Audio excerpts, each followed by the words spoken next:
I'm very excited to be here this morning. I am with three ladies that I really love and adore from across the state.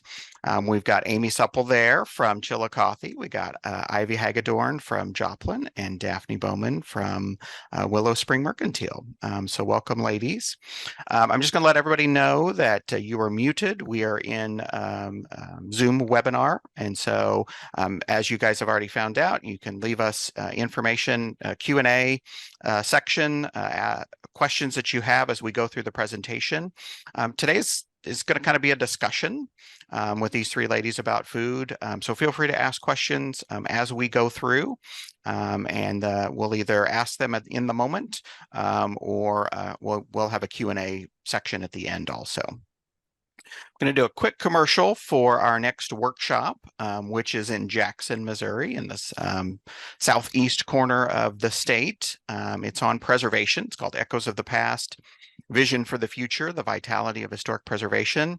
Historic preservation being one of those ethics of Main Street is very, very important. And so we haven't done a workshop on HP in a long time, and so we're excited to bring this to you.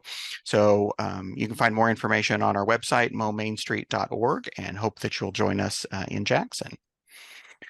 So now we're going to get started with Food for Thought, Main Street Edition. Again, I mentioned Amy Supple, Ivy Hagedorn, and Daphne. Amy is with Visit Chillicothe. I've known Amy for probably 15 years now in the tourism business when I was with the Elms.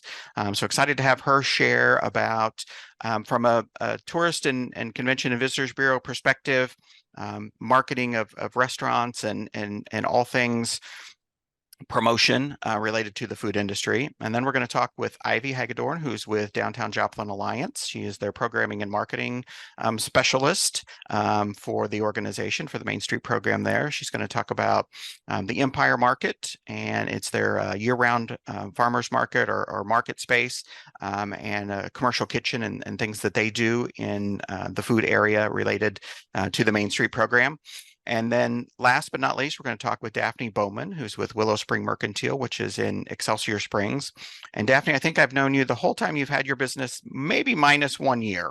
So a long time, and have seen that business evolve. And that's what she's going to talk about, is how their business has evolved around food and beverage, and from the first year of operation to how it has changed and is much, much different today than what they originally had envisioned.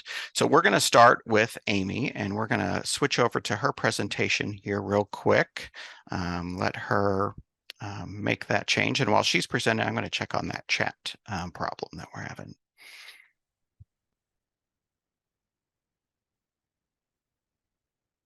Okay. And Amy is currently in Cape Girardeau at the Governor's Conference on Tourism.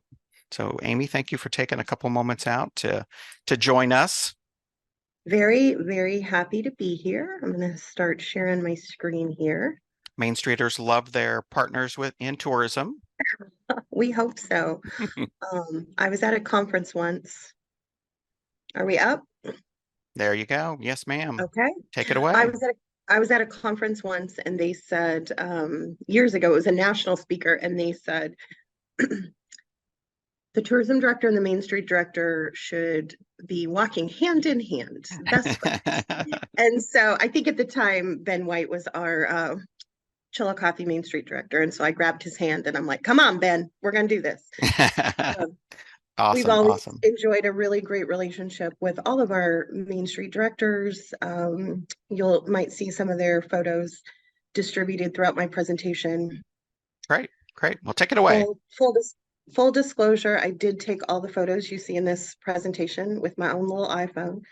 So it just anyone can do it, right? Right. Yes. So if you bake it, they will come, using food to attract visitors to your community in downtown. So just a little bit about me. I think I know several of you. I saw some names pop up there. I am by nature a foodie and also a traveler. And those things just happen to complement my job really well. And I have become a foodie while traveling. Been in tourism marketing, marketing and tourism for 25 years. And I have been the I'm a former chairperson of the Main Street Promotions Committee, but I've been active with the Chillicothe Main Street Promotions Committee for over 15 years. So I'm very familiar with Main Street, and again, just a wonderful, wonderful partner at the state level and the local level. So today, I like a presentation with a couple solid takeaways and also a little bit of fun mixed in. So we're going to talk about how to use food as a tourism draw, some tips for working with local restaurants, which I'm sure you all can tell me just as many tips as I can tell you. And then if we have time, I have a bonus suggestion, which I stole from somebody at a conference years ago, and I'm going to pass on to you guys. Well, R&D, right? So first of all, the why. Why do we want to use food for tourism? Why is it important? Oftentimes when they talk about visitors and what they spend their money on, people think about hotels or airfare, car rentals, those expensive theme park tickets. But research shows very strongly and very firmly that visitors, tourists, travelers spend the most on dining while they travel and the second most on shopping. So again, you can see why the tourism director and the Main Street director should be best friends walking hand in hand, because those two things are integral parts for both tourism and Main Street communities. So tourists are spending a lot of money on food.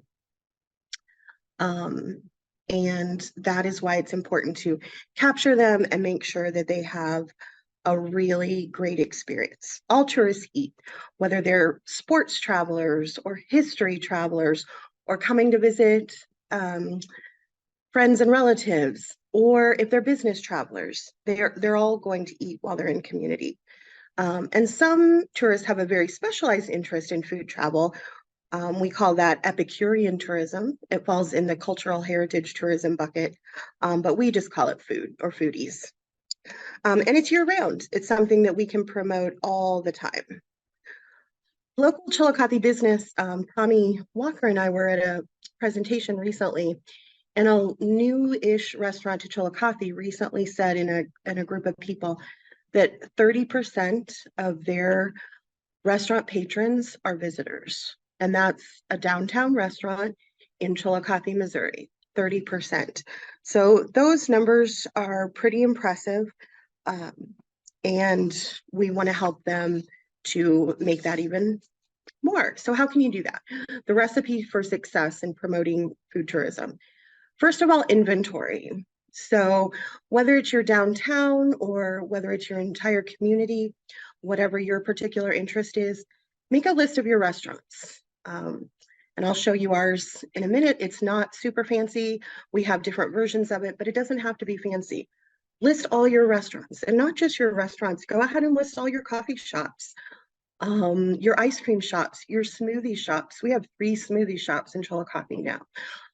Visitors want to know about all those things. We have a version of our food and dining guide where we even list our bars. And some of them are what you would call dive bars, but you know what? Visitors really enjoy those. And so we put them on the list. We want visitors to know about everything that our community has. Don't forget about food trucks. Do you have a food truck or two? Do you have festivals that are geared toward food? Do you have destination dining?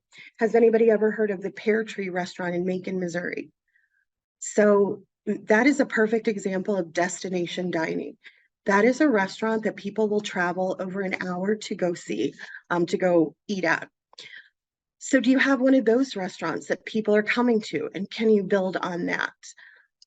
Fulton, Missouri started a Morels and Microbrews Festival every mushroom season, and it sells out every year. So they've taken food and taken it to the next level and built an entire festival around it. Do you have wineries?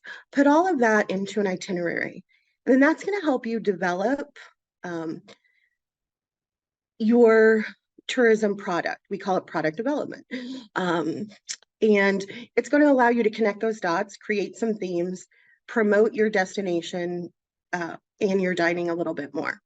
And then that leads us to the next 2, promote, promote, promote.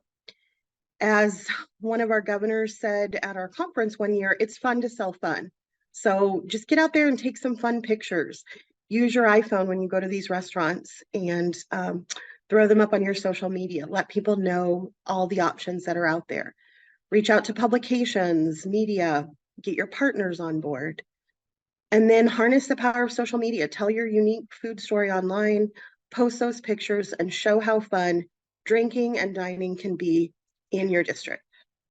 This is our very basic version of our dining guide. We have a fancier version in rack card form, but this is something that I'm able to update when groups come to town.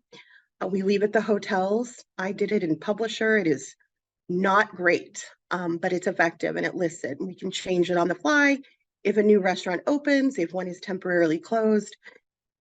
And we broke it down to local flavor and familiar favorites because we want people to know about all the options, but we don't necessarily want McDonald's and Subway to be at the top of our dining guide. So that's how we handle that. And this is just an example of 3 of our really popular social media posts recently that were food related. One was on National Ice Cream Day. One was a spin on Girl Dinner, which was made with things from our farmers market.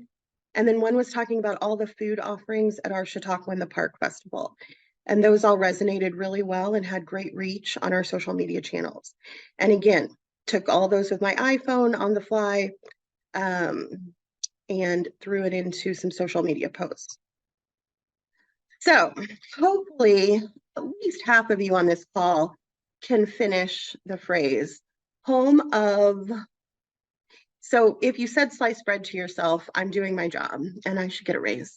But Chillicothe is the home of sliced bread. So when we do our inventory, we have a little bit of an advantage because our history, our unique story that we're telling to our visitors has food written right into it. And what I always tell people in tourism or Main Street or personal lives, work with what you got. So sliced bread is what we've got, and we have been able to have a lot of fun with it. In fact, we've opened a new welcome center, which is now my office, which is the home of Sliced Bread Historic Bakery Building.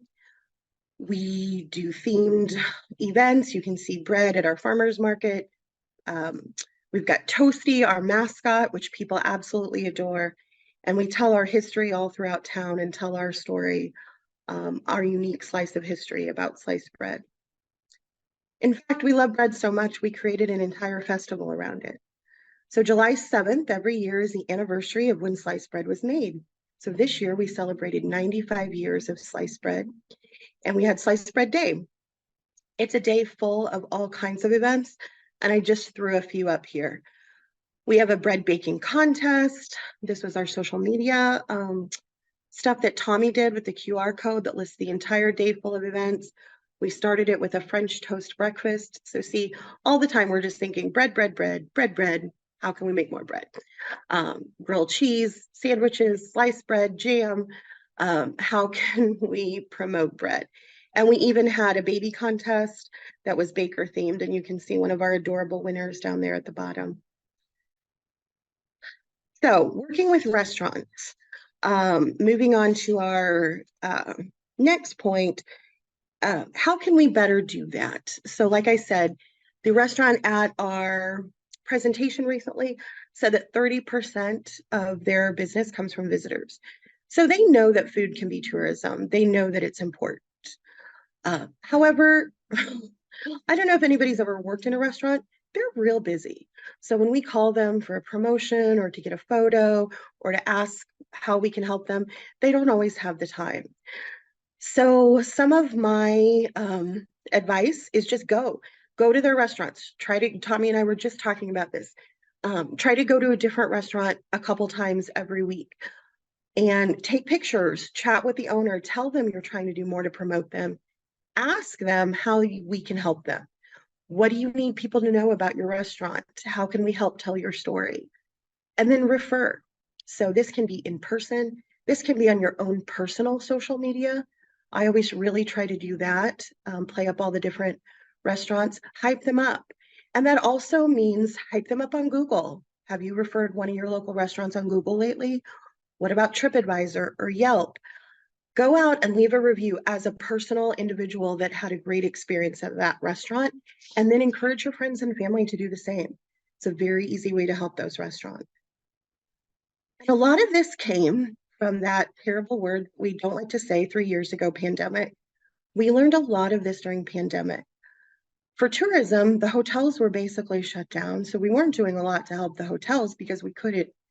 So a lot of us turned our focus to the restaurants. How can we help our restaurants? How can we keep them open? How can we keep bringing them business? And there was a national campaign that was the Great American Takeout Tuesday. So we took that and we ran with it, and we did a Takeout Tuesday every week.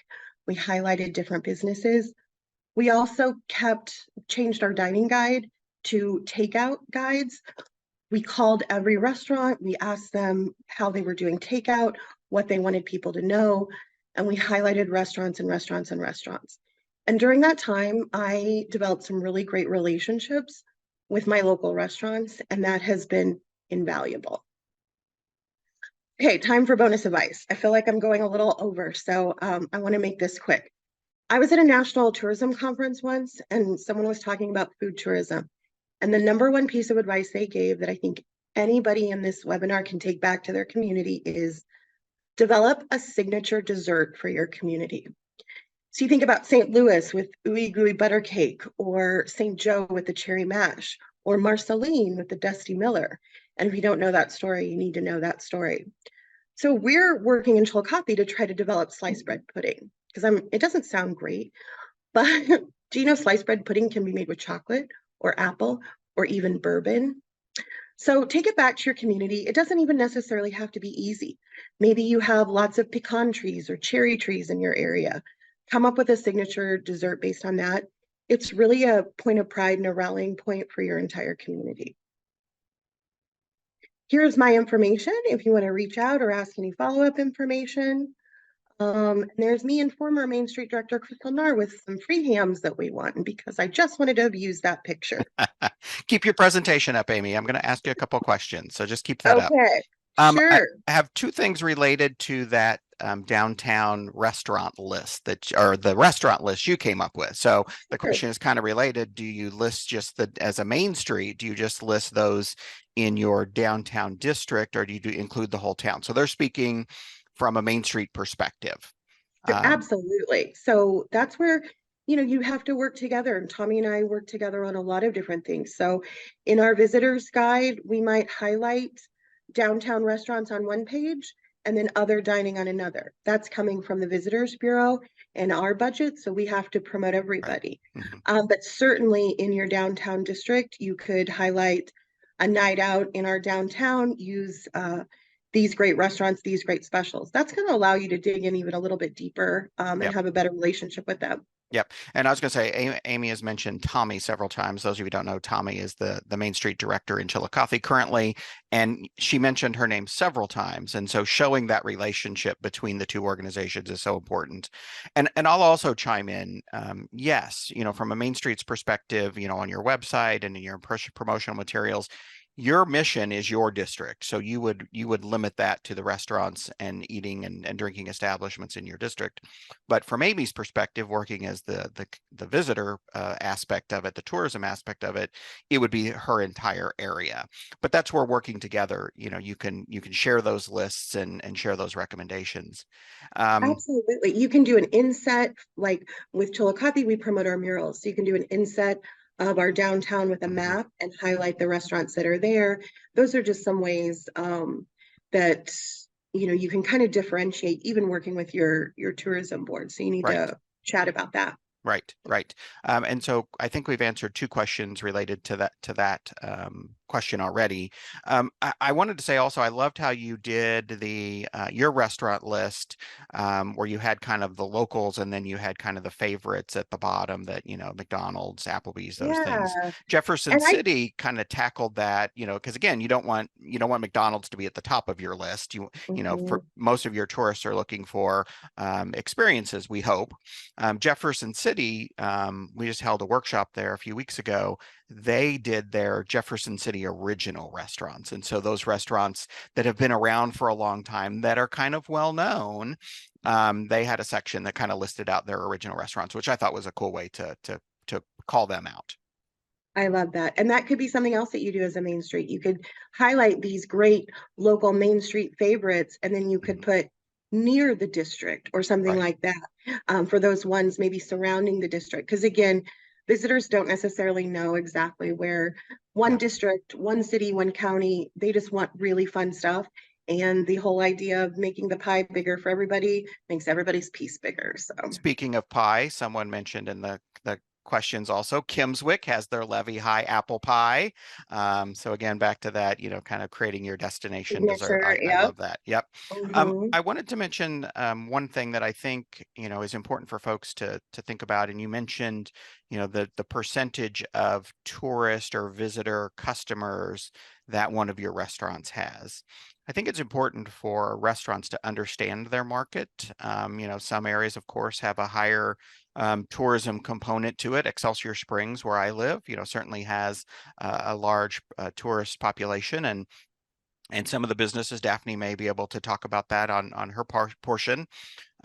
For restaurants to track their customers, do you work with restaurants to do that? Are you familiar with that process, Amy? Tracking is so hard. So, we're all working on geofencing right now and doing some of that. We're able to track our visitors at the visitor center, where they're from. You can work with your tourism board again to do things like simple surveys.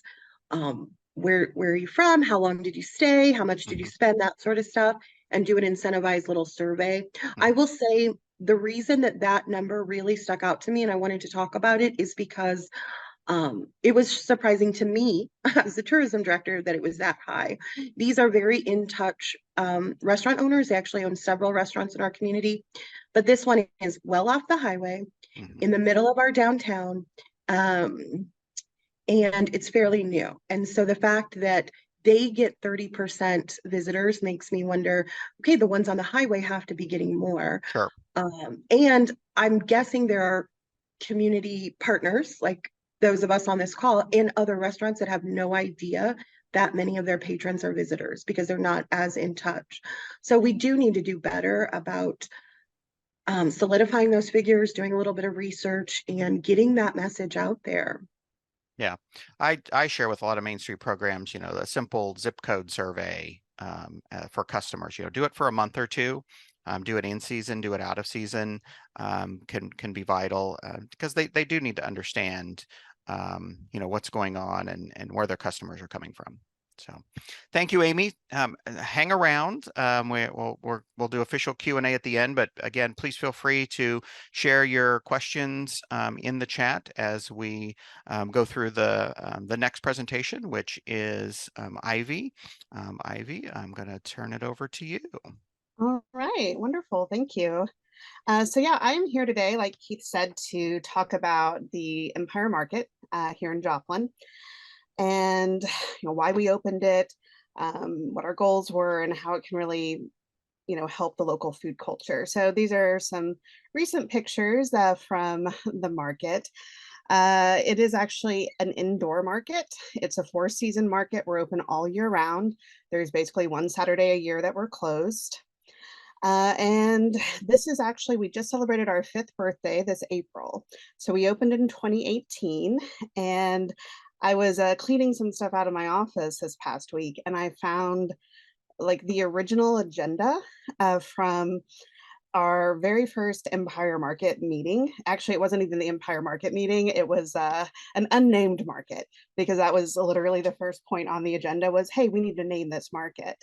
And I have to say, like, seeing what we thought we needed and how we planned to get there was both very humbling, but also a little bit gratifying, just to see how far we have come and how many of our original goals we've actually met.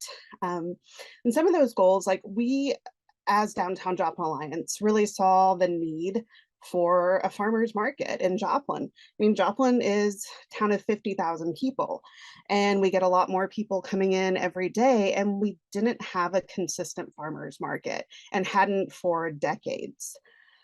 We had some good regional ones, but nothing in Joplin. And, you know, a lot of us would travel and we would see these great markets all over the country, even the world. And we really wanted to bring some of that spirit back to Joplin. We wanted to, for one, create like a big gathering place for everybody. You can kind of see in these pictures here, that is indeed what our market has become. But we also wanted to really help facilitate a more dynamic local food culture. In Joplin, we have some, you know, wonderful local restaurants, some of which who have been around for a long time, some of which, you know, are more of a new crop, but you know, there still seemed to be a gap between supply and demand in terms of the local food scene. And what we envisioned the Empire Market to be was not just a farmer's market, but a food incubator for small business. So, like I said, we're an indoor market, open all year round. We are producer only, which means that if you're a vendor and you're selling something, whether it is vegetables or pasture-raised meat or artisan goods, like you have had to make it or grow it yourself. And that really is what, in our experience, helps create the most stable but also dynamic kind of market. It's where people can go in and really have those conversations with the people who are growing their food, preparing their food, making their bath and body products out of flowers that they grew themselves. So that was very important to us. And, you know, as we really started developing what we wanted this market to be, we knew that food had to be an integral component to it. You know, fresh produce, yes. Baked goods, obviously. I mean, that's one of the best parts, right? But we also wanted there to be a space where, you know, aspiring chefs could come in and, you know, refine their menu, where people could come in and do catering. So that led to us actually, after we'd been open, after we'd been gone through COVID, we decided, you know what we need? We need a commercial kitchen in our facility. And you can see here, this is actually one of our board members who has also done a pop-up. And he was using our new Newton commercial kitchen. So let me step back a little bit and, you know, say that one of the things that both the market and having the kitchen, what they can do is they just give people a much lower like entry point price wise, resource wise, to get into the business, to see, is this something they want to do? I know our next speaker will talk about, you know, her experience with running a restaurant, and it's a hard job. It's a very hard job. And we wanted to, you know, really provide a facility where people could come in and they could hone their skills. They could do something that, you know, maybe they've been dreaming of, thinking of, but here you go. Like, here's a chance to cultivate a loyal customer base. Here's a chance, again, to refine their menu, to refine their best practices. And here's a good chance to experience running a business yourself, because whether you're just a market vendor, whether you're a farmer or a local coffee producer doing pour overs at the market, or whether you're in our commercial kitchen and you're making food for a pop-up at an arts festival, you know, that's still a lower cost of entry point than going out and leasing a brick and mortar, putting in a full kitchen. So that was something that was very important for us to provide. Now, obviously, we're a downtown organization, so we love it when people can come, they can develop their proof of concept at the market, and then they can move in to one of our brick and mortar restaurants or buildings downtown. We've actually had that happen with a few of our former market vendors. We have Coley's Cookie Company, which is down in a newly renovated area on Main Street. And she started out baking cookies, selling them out of a food truck at our market during COVID.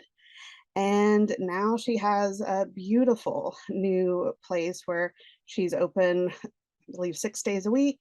and she's doing really good business. A coffee shop just opened up in her spot as well, along with her, so you can get baked goods and coffee, the best.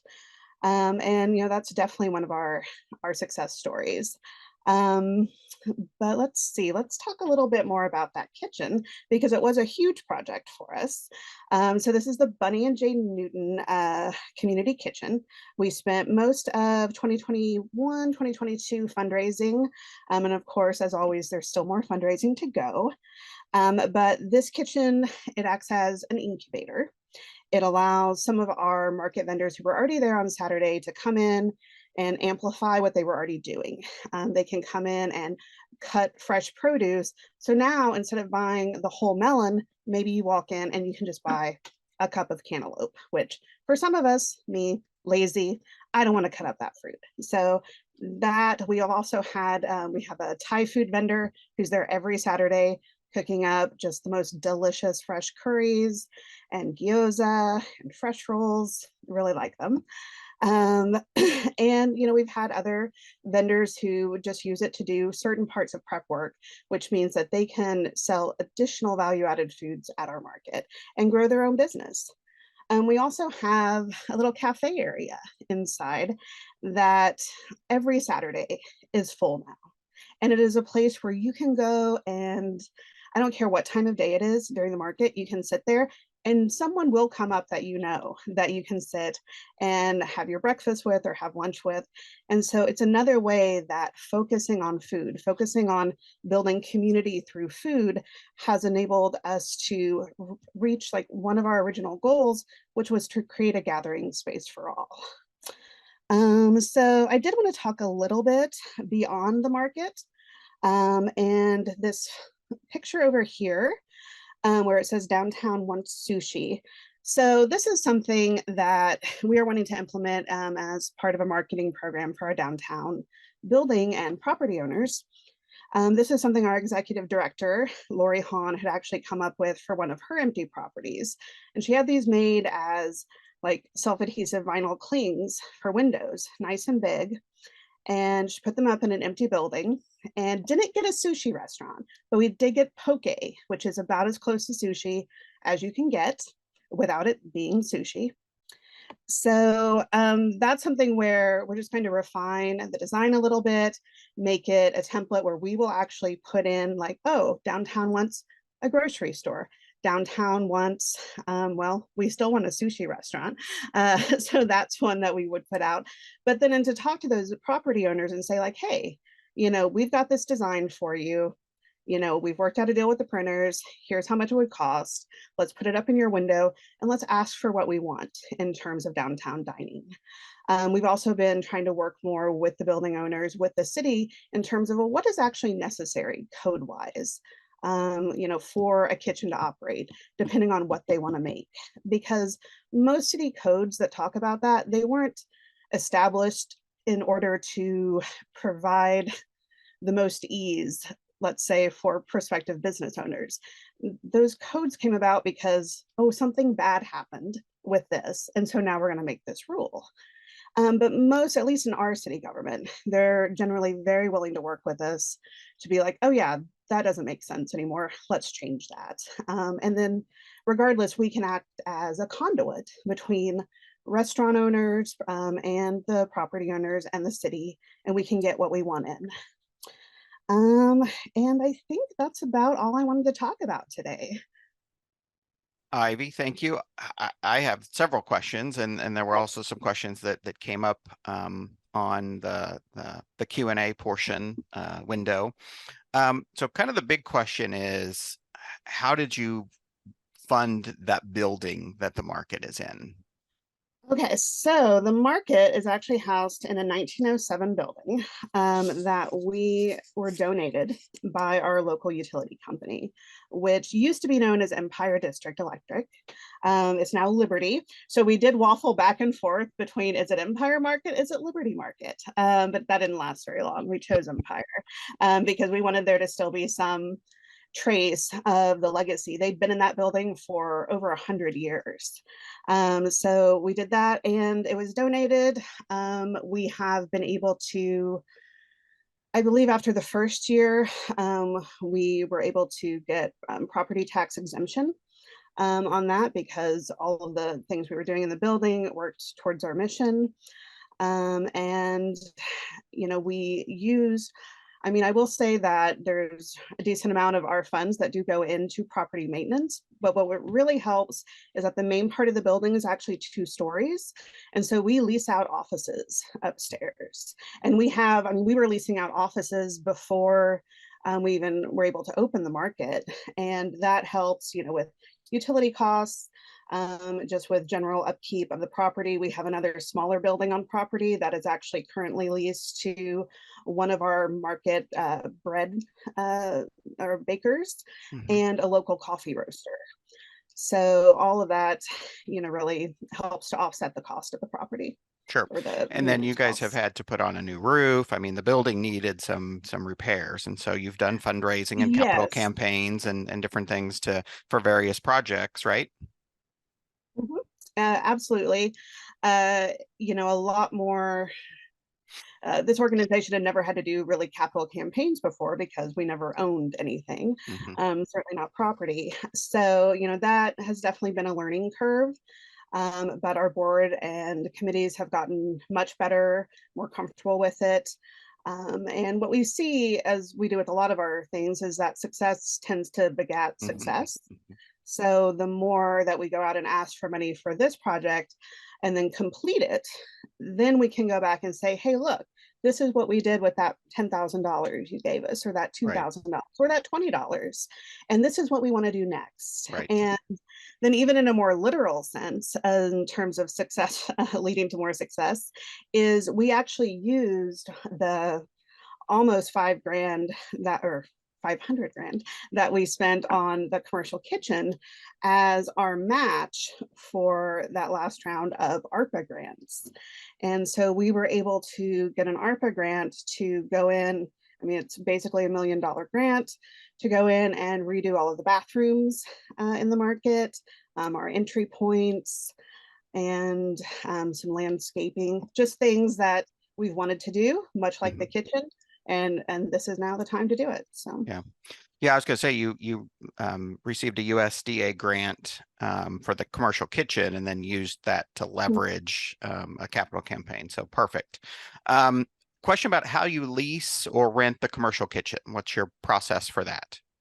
Well, I will say, while we are happy to share all of our resources, we are still working that out ourselves. We do have applications and leases, but we really just opened up for renters early this spring, I would say. So we're still working out all of the kinks, but for the most part, we have a couple of different pathways. There's the people who, pay the monthly minimum just to be there in Joplin. If you have a food truck, then you're required to have a commissary kitchen that you're working out of, even if you don't really do anything in that kitchen.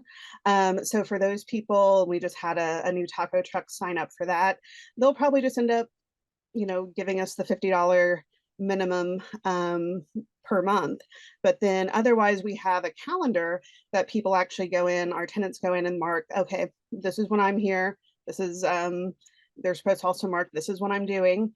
And then we base a lot of our bookkeeping off of that in terms of charging additional per hour, even charging additional if they're using, say, the hood, the $20,000 hood. So, it's not a perfect system yet, but we are definitely figuring out. We also charge for dry storage. We have, a pantry area that we've just had to expand. And also additional costs for like cold storage for freezer storage. Okay, great. Well, thank you, Ivy. I was going to talk about, you mentioned the kitchen and the incubator, and you guys have already brought some businesses from the market out into brick and mortar within your district. Do you have a support program or anything that goes along with that, or has it just happened organically so far? More organically, more, ad hoc as many Main Street things happen. But a lot of it is honestly, and I know it's the answer that everyone hates, but it's just conversations. Hmm. It's just talking to people. It's knowing what vendors' plans are, and it's knowing like what properties are coming open that might have a kitchen Sure. or that sort of thing. So. Okay. Okay. Awesome. Great. Well, thank you, Ivy.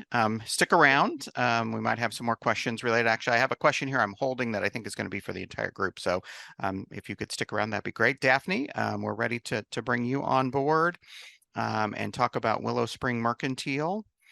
Moving to downtown Excelsior Springs. I've worked with Daphne for many, many years. She's one of the ones responsible for helping create our Main Street program in Excelsior Springs, started back in 2006. So Daphne, take it away. All right, thank you. So a little bit about us. We started out in 2005 as an antique store, way different than where we are today. The downtown streets before we opened our business had been closed. They were renovating sidewalks and streets. And so the whole downtown had been closed for 2 years before we started our business. So in 2005, we opened our doors at the same time that they opened the streets and the sidewalks. And obviously, with 2 years of hardly any business, there was definitely a downtown lagging economy. There were hardly any businesses. We had probably 5 or 6 businesses that had opened in the last couple of years before us. So we didn't really have a business plan when we opened. We just bought a condemned building, renovated it, and thought, hey, let's do something fun. So I don't always recommend that you go into business that way, but it's been a successful venture for us. There was not a lot of business in downtown at the time, and there was literally no foot traffic. So our first year or two in our business, we spent more time trying to build the downtown, identifying businesses and concepts we needed, meeting with other small businesses and trying to come together to sell our downtown vision. And we're fortunate enough to have the Elms Hotel in our town that was still bringing tourism. So we were trying to build that tourism aspect and get locals back downtown. So we spent quite a bit of time in those first couple of years just building Excelsior Springs downtown district. Once we started doing that and we developed our merchant group, we realized why there were no antique businesses in downtown. We were not making a living, and it was starting to wear financially on us. So after our first year in business, we decided, with the way the economy was changing drastically and the home buyers were not moving into homes and things, we started selling small dollar consumables. So coffee, tea, handcrafted soap. It was just little things that people could purchase, take away, and feel like they had a nice little spend when they came to town. We spent the next couple of years kind of growing that along with using the antique furniture we had to decorate. And then by our third year, we decided we wanted to add local Missouri wines. And that was when our whole concept changed. So once we added the Missouri wines and people started sipping wine, they wanted something to eat. And then that's where the food came in. And for a long time, we used to tell people, they would walk in and say, hey, we hear you have a restaurant. And we were in denial. We would say, oh, no. We do not have a restaurant. We're a wine shop that serves food. And after a couple of years, we're like, uh-oh, we are a restaurant. But it's been good for us. We've been growing and changing that economy. So, or concept. So when we started, we kind of kept that dining and shopping combination together. We had our retail on the main level, and it ended up kind of turning into locally sourced goods. So we used to tell people we were the largest retailer of Missouri wines. And we eventually added craft beers and spirits and gourmet foods. And then the basement is where the restaurant had to kind of take place. So we have this really cool cellar and basement bistro area down below where we serve one service, and that's lunch. We work with fresh, locally made from scratch food. And that was key for us. My husband and I both love to farm and garden, and we use a lot of things that we grow in our restaurant. Plus, we also support our local farmers, and we're really blessed.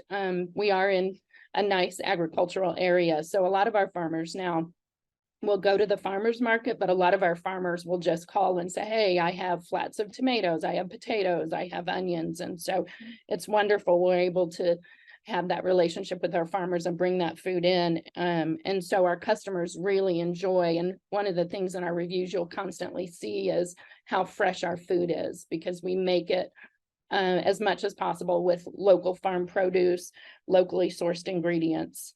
Along the way, the more the restaurant grew and the tourism grew, and in our concept, we're pretty much 50-50, 50% tourism, 50% locals. And so we found there are more and more people with dietary restrictions, not just gluten, but vegetarian, vegan, migraine. The food diets out there are pretty crazy anymore when you realize that food is what fuels your body. So people needed to be able to come and dine and have the ability to have food that didn't make them feel uncomfortable after they ate. So we really started focusing in on that and working with the locals as well as the tourism. And so now we've become known as kind of the restaurant that will take care of their customers if they have dietary restrictions. And it does put a little more work on your kitchen, but our customers really appreciate it. And so now we have a whole series of locals that come, and they know that we're going to make sure that their food is prepared the way that they need it to be prepared with the ingredients that they can have. And so it's gotten kind of crazy. We actually have a board and back where because we're so service focused and attention to detail, and we have multiple cooks, we now have a board and back that has like the Brandon sandwich, the Dave salad, the Karen salad. And so any of our staff that's back there knows what our guests can have. And so that board actually has gotten pretty big, and it gets humorous from time to time when we're trying to figure out, oh, it's not Dave A, it's Dave F. And so sometimes it gets a little creative. But one of the things that we feel like in the restaurant business that has helped us be so successful is we're very service focused. We're very focused on attention to detail, even down to making sure we have fresh flowers on the table, garnishes on every dish, little things that kind of help us stand out. Additionally, the food that you eat in our restaurant gets obviously made from scratch. I said that, but we use a lot of our spices, our jams, our fresh cheeses, a lot of the garlics, things like that. The packaged gourmet foods, we'll use them down in the restaurant in the menu, and then guests, then when they enjoy the food, we let them know that we have those things upstairs that they can take home. So we generate that sale down in the restaurant, but then we're able to get that customer to buy that Elby's garlic, or they buy the package of tropical chicken salad mix or hot bacon cheddar mix out the door to then take it home and enjoy it. Some of the things while we were growing our business that we found to help generate additional sales were we added monthly wine dinners. And so we once a month, we bring in a winemaker, a representative from the winery, and we do an evening 4-course wine dinner. And so those generate us an extra $3,000 to $4,000 every single month. That's a nice little bonus for a one-night event. We do tasting events, 2 or 3 a quarter, where we bring in a distiller or a winemaker or somebody special to kind of talk about their products and showcase them. We call them try before you buy events, so that people don't think they're free tastings. They're actually about getting the consumer the ability to enjoy a product before they buy it and take it home. We also have added collaborative events with other local businesses, which is a lot of fun because you get fresh ideas when you work with other businesses. And So next weekend, we're going out to one of the new wineries, and we're going to host the dinner for their wine out there and do like a fall dinner with them. The other thing that we found really important is people want to have different products. So it's funny, people walk in and they'll say, what's new? What do you have new on your shelf? What's new in the restaurant? So it's really key to be constantly looking at what people are doing out in the market, trying to come up with new specials, new food, new items, new retail products, hot honey instead of just plain honey. We now have a cocoa honey and a lavender honey. And so just creating additional packaged food items that people can take home and enjoy, not just down in the restaurant, but at their home as well. And then one of the things that we've also tried to do, we have a long-term staff, which is such a blessing for us. A lot of restaurants talk about high turnover. And so for us, many of our employees have been with us 6 to 10 years on average. And it's been a feat in itself. But one of the things we found out is giving our team guidance, but also letting them have creative freedom to succeed and sometimes fail.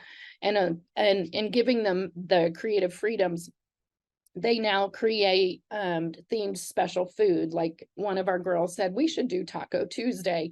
And of course, initially I'm thinking we're not a Mexican restaurant, but we now do street tacos with smoked pulled pork and brie cheese and homemade peach pico, which by the way has Keith's tomatoes and jalapenos in it that he was so kind to share with us. So we've taken traditional themed foods and worked with them in our environment. And now our Taco Tuesday is as busy as just a normal Friday for us. So those are some of the things that we've done to kind of grow our business in a unique economy. And then additionally, we all know, in the last few years, it's been such a crazy changing climate. Staffing is difficult. Sourcing food can be difficult. It just gets to be really creative sometimes. And so we're constantly working to keep our staff motivated. We have a solid staff, but we're blessed in that we're doing more business than ever before. But trying to find more key players has been difficult. So trying to take care of our team, give them bonuses, take them to the spa, take them out to dinner, do special things with them. We've been trying to do more like family nights. We had our staff over for dinner and did a big outdoor barbecue, and just trying to figure out ways to keep your staff engaged as a team, working for each other while you're still trying to add more staff to that mix. We've had to rethink some of our business strategies, slow some things down in the restaurant. We're discussing in our future of maybe doing some more kind of cash and carry items where people can come and just get a grab and go sandwich instead of having a sit down full meal, just by way of not having the staffing to handle the in-service needs. And then we're constantly rethinking how we do our business. How do we make our customers feel special and unique? How do we take care of people without them feeling like the rest of the world out there right now? I have people come in all the time and they'll say, my gosh, everybody's so nice here. And when we go out to eat, we just don't get this experience very often.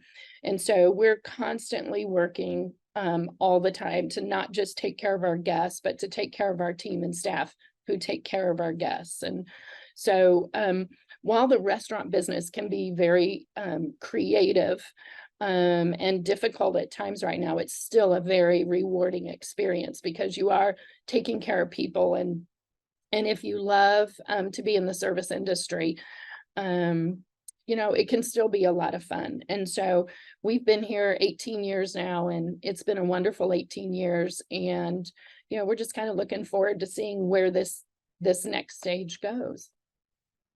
That's wonderful. Thanks, Daphne. It's been exciting as an outsider to see your business grow and evolve and be part of it. I can't come in and just get a table anymore. There's a waiting list because you guys are so busy and so popular, which is fantastic. So your first question is kind of a doozy. Somebody's thinking about starting a restaurant. Whether it's a restaurant, a coffee shop, a food truck, some foodie business. What advice would you give them? And I know we talked about this kind of on our pre-call too. With staffing issues, with those sorts of things, concept is very important. I know you don't have necessarily experience with a food truck, but we've seen other communities that have utilized food trucks to show demand or to test out the market. So as a restaurateur with 18 years experience, what would you say to somebody who's thinking about opening a restaurant? Well, first of all, I would say sit down and write down why you want to be a restaurant. One, just because you love to cook doesn't make you a great restaurant owner. Not that doesn't help, obviously. We have found there are days we love being in the kitchen and days we don't. So making sure why you want to be a restaurant is key. Mm-hmm. Are you willing to commit the hours? I tell people the hours on that door just mean the hours that we serve. So being ready to love your business so much that you're there 2 hours before and 2 hours off after and on your days off. Right. That I'm trying to talk anybody out of it because it is a business that we love.